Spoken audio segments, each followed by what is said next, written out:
Assalamualaikum warahmatullahi wabarakatuh. Aku Fitriana Noridasari dari Universitas Prabangsa.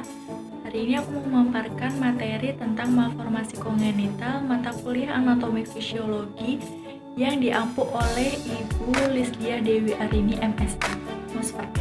Nah, langsung aja ya, apa sih itu kelainan kongenital atau congenital abnormalities, yaitu kelainan pada struktur, fungsi, maupun metabolisme tubuh yang timbul sejak bayi baru lahir. Timbul sejak kehidupan hasil konsumsi sel telur, biasanya menyebabkan abortus, lahir mati, atau kematian segera setelah lahir. Sekitar 3-4% bayi baru lahir memiliki kelainan bawaan yang berat. Beberapa kelainan baru ditemukan pada saat anak mulai tumbuh, yaitu sekitar 7,5% terdiagnosis ketika anak berusia 5 tahun, tetapi kebanyakan bersifat ringan. Nah, di sini pemeriksaan fisik, radiologi, dan laboratorium untuk menegakkan diagnosis kelainan kongenital setelah bayi baru lahir dikenal pula dengan adanya diagnosis antenatal kelainan kongenital dengan beberapa cara pemeriksaan tertentu seperti pemeriksaan ultrasonografi, pemeriksaan air ketuban, dan darah janin. Selain itu, penderita PFFD atau proximal femoral focal deficiency, yaitu tidak punya tulang fibula seperti tulang kering atau penghubung lutut dengan tulang pergelangan kaki, tidak punya patella, penghubung sendi lutut, dan tidak punya hip socket atau sambungan tulang antara pinggul dengan paha atas. Selanjutnya, jenis cacat lahir. Yang pertama, kecacatan struktural dan fungsi. Seperti cacat jantung, cacat saraf, kelainan genital, sumbing, lutut atau kaki berubah dari posisi normal, cerebral palsy atau gangguan gerakan otot, dan postur karena cedera atau gangguan otak. Yang kedua, kecacatan metabolik seperti fenilketonuria, tidak punya asam amino fenilalanin yang bersifat memproduksi DNA dan molekul otak seperti dopamin, norepinefrin, dan adrenalin. Penyakitnya terjadi pada setiap tahap kehamilan. Kebanyakan terjadi mulai pada saat trimester pertama pada masa kehamilan atau oragonesis. Cause of birth defect, penyebab cacat lahir, itu umumnya tidak diketahui sekitar 60%, dan lainnya 40%-nya yaitu penyakit genetik, perubahan pada gen atau kromosom yang mempengaruhi perkembangan normal, seperti Down syndrome, siklus, anemia. Faktor-faktor lain seperti usia ibu hamil lebih dari 35 tahun, merokok, penyakit diabetes mellitus, obat-obatan yang bersifat teratogenik, infeksi rubella, dan pada trimester pertama, campak Jerman dengan gejala ruam merah pada kulit yang menyebabkan tuli, katarak, jantung, kerusakan otak, rusak hati, dan paru-paru. Selanjutnya, defisiensi asam folat, defisiensi yodium, konsumsi alkohol, serta yang terakhir vaksinasi selama masa hamil. Selanjutnya, kelainan struktur utama yang paling sering ditemukan adalah kelainan jantung, spina bifida, celah pada tulang belakang pada bayi, dan hipospadia, lubang uretra di bawah penis. Selanjutnya, kelainan metabolisme biasanya berubah hilangnya enzim atau tidak sempurnanya pembentukan enzim. Kelainan ini berbahaya, bahkan bisa berakibat fatal, tapi biasanya tidak menimbulkan gangguan yang nyata atau pada anak. Contoh dari kelainan metabolisme seperti penyakit Tay-Sachs, penyakit fatal pada sistem saraf pusat yang disebabkan karena faktor keturunan berupa penimbunan gangliosida, kompleks lemak, dan karbohidrat. Yang kedua, fenilketonuria, kelainan genital langka yang muncul sejak lahir di mana tubuh tidak bisa melerai fenilalanin, asam amino yang dibutuhkan tubuh untuk membantu pembentukan protein. Selanjutnya, risk faktor congenital abnormalis seperti teratogenetik. Teratogen, setiap faktor atau bahan yang bisa menyebabkan atau meningkatkan resiko suatu kelainan bawaan. Contohnya seperti radiasi, obat tertentu, dan racun. Seorang wanita hamil sebaiknya 1. mengonsultasikan mengkonsumsi alkohol, tidak menjalani pemeriksaan rongsen kecuali jika sangat mendesak.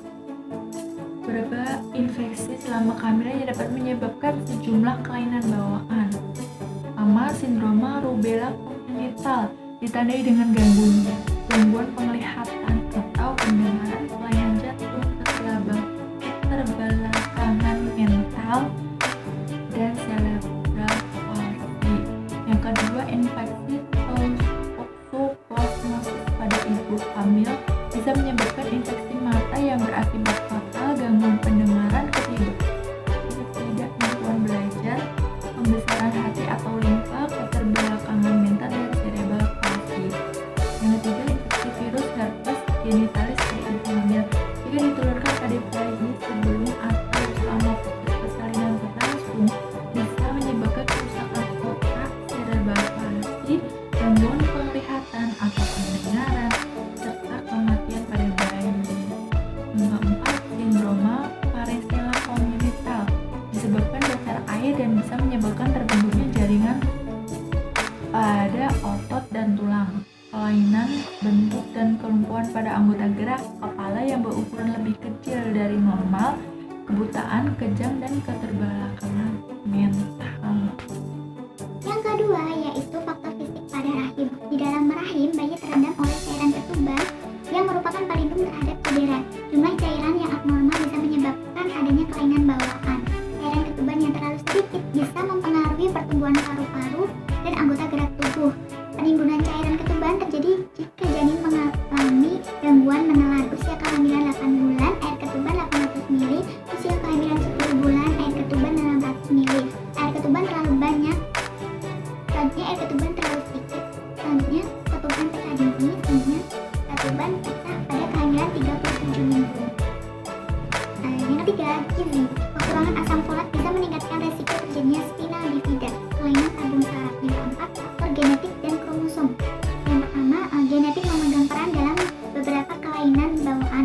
Beberapa kelainan bawaan merupakan penyakit keturunan yang diwariskan melalui gen yang abnormal dari salah satu kedua orang tua. Gen adalah pembawa sifat individu yang terdapat di dalam kromosom setiap sel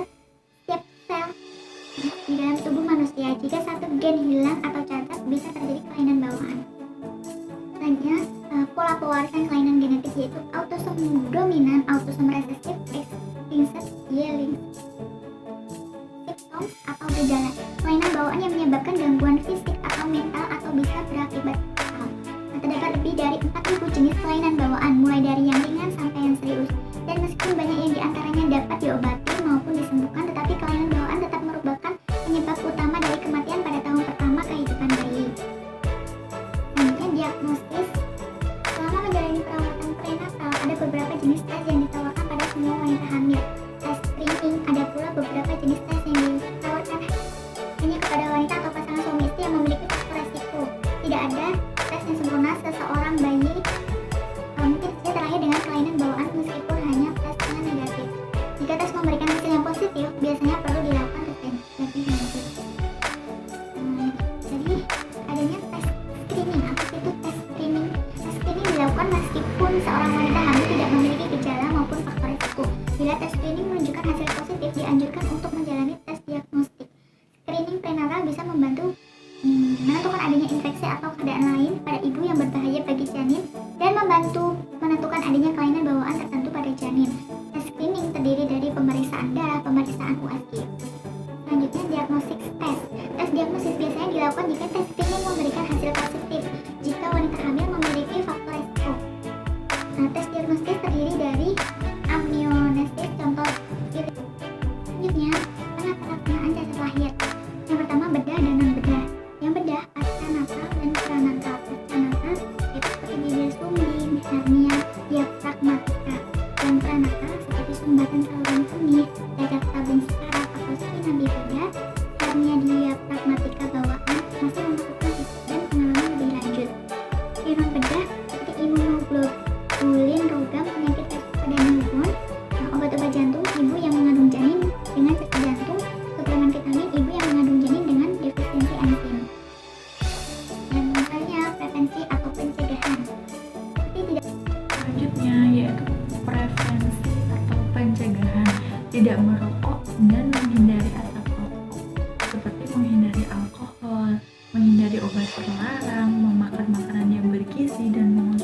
vitamin, prenatal,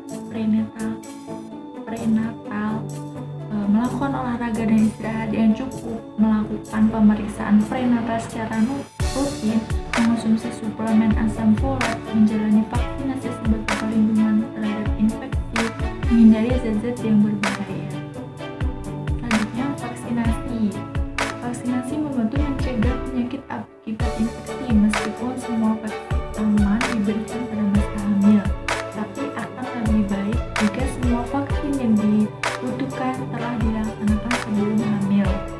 Seorang wanita sebaiknya menjalani vaksinasi sebagai berikut. Yang pertama, yaitu minimal 3 bulan sebelum hamil MMR, measles atau campak, rubella, campuran 3 jenis virus yang dilemahkan. Yang kedua, minimal 1 bulan sebelum hamil, varicella atau cacar air. Yang ketiga, aman diberikan pada saat hamil, booster tetanus difteri, vaksin hepatitis A, vaksin hepatitis B, vaksin influenza, dan vaksin pneumococcus. Nah, selanjutnya yaitu tipe kongenital abnormalitas. Yang pertama yaitu meningokal adalah selaput otak menonjol keluar pada salah satu sel tengkorak atau benjolan berbentuk kistal. Penyebabnya banyak faktor dan melibatkan banyak gen, multifaktoral dan poligenik. Banyak sekali penelitian yang mengungkapkan bahwa sekitar 70% kasus meningokal dapat dicegah dengan suplementasi asam folat, sehingga defisiensi asam folat dianggap sebagai salah satu faktor penting dalam teratogenesis meningokal. Yang kedua yaitu ensefalokal, suatu kelainan tabung saraf yang ditandai dengan adanya penonjolan meninges atau selaput otak dan otak yang berbentuk seperti kantung melalui suatu lubang pada tulang tengkorak. Penyebabnya kegagalan penutupan tabung saraf selama perkembangan janin. Gejalanya seperti hidrosefalus, kelumpuhan keempat anggota gerak, gangguan perkembangan mikrosefalus, gangguan penglihatan, keterbelakangan mental, pertumbuhan, ataksia, serta kejang. Beberapa anak memiliki kecerdasan yang normal. Ensefalokal seringkali disertai dengan kelainan kraniofasial atau kelainan otak lainnya. Infeksi, faktor ibu usia yang masih muda, mutasi genetik, serta pola makan yang tidak tepat. Maka selanjutnya, sebelum ibu hamil, ibu sangat disarankan mengonsumsi asam folat dalam jumlah cukup. Pemeriksaan laboratorium juga diperlukan untuk mendeteksi ada tidaknya infeksi. Hidrosefalus. Apa sih itu hidrosefalus? Nah, hidrosefalus berasal dari bahasa Yunani, yaitu hydro yang berarti air dan cephalus yang berarti kepala, sehingga kondisi ini sering dikenal dengan kepala air. Adalah penyakit yang terjadi akibat gangguan aliran cairan di dalam otak. Gangguan ini menyebabkan cairan tersebut bertambah banyak yang selanjutnya akan menekan jaringan otak di sekitarnya, khususnya pusat-pusat saraf yang vital, penyebab obstruksi atau penyempitan dan penyumbatan. Kebanyakan hidrosefalus kongenital adalah hidrosefalus primer atau idiopatik. Belum jelas penyebabnya disebabkan oleh tumor. Nah, selanjutnya yaitu fimosis, merupakan pengerutan atau penjahitan kulit depan penis. Merupakan suatu keadaan normal yang sering ditemukan pada bayi baru lahir atau anak kecil, dan biasanya pada masa pubertas akan menghilang dengan sendirinya. Fimosis pada bayi laki-laki baru lahir terjadi karena ruang di antara kutub dan penis tidak berkembang dengan baik. Abnormalitas selanjutnya yaitu hipospadia, yaitu kelainan bawaan pada anak-anak yang sering ditemukan, dan diagnosisnya yaitu di mana uretra tidak berada pada posisi yang normal. Proses berkemih menjadi berbeda dengan orang yang normal dan menyebabkan kelainan bentuk penis melengkung ke arah bawah akibat tarikan kulit di sekitar uretra. Operasi dapat memperbaiki penis. Penyebabnya terhambatnya kerja hormon testosteron sehingga pertumbuhan penis terganggu. Riwayat keluarga bukan selalu karena faktor keturunan. Pengaruh usia ibu di atas 40 tahun, rokok atau senyawa berbahaya, terutama pestisida saat pernikahan. selanjutnya yaitu akondroplasia. Apa sih itu akondroplasia? Ya, yaitu salah satu jenis kelainan genetik yang umumnya merupakan penyebab dwarfisme atau kerdil dan gangguan pertumbuhan tulang tidak memiliki tulang rawan. Penderita dwarfisme akondroplasia memiliki perawakan tubuh yang pendek dan abnormal. Tinggi dewasanya rata-rata hanya 131 cm untuk pria dan 123 cm untuk wanita. Perbandingan banyaknya penderita akondroplasia adalah 1 setiap 25.000 kelahiran bayi. Penyebabnya gangguan hormon pertumbuhan, 20% diwariskan dari orang tua, gen-gen yang tidak normal. Nah, yang terakhir ini ada sel punca atau stem cell. Definisinya sel yang tidak atau belum terspesialisasi berpotensi untuk berkembang menjadi berbagai jenis-jenis sel yang spesifik membentuk berbagai jaringan tubuh. Karakteristiknya yang pertama ada defisiensi, kemampuan untuk berdifferensiasi menjadi sel lain yang spesifik seperti sel saraf, sel otot jantung, sel otot rangka, sel pankreas. Yang kedua ada sel regener atau sel renew, kemampuan untuk memperbarui atau meregenerasi dirinya sendiri. Jenis sel punca ada 3. Jenis sel punca yang pertama ada tolipoten, yaitu sel punca yang dapat berdiferensiasi menjadi semua jenis sel, membentuk sel-sel yang menyusun plasenta dan tali pusat. Yang kedua ada pluripoten, yaitu sel punca yang dapat berdiferensiasi menjadi 3 lapisan germinal, yaitu ektoderm, mesoderm, dan endoderm, plasenta, serta tali pusat. Yang ketiga ada multipoten, yaitu sel punca yang dapat berdiferensiasi menjadi banyak jenis sel hematopoietik, sel yang terdapat pada sumsum tulang belakang.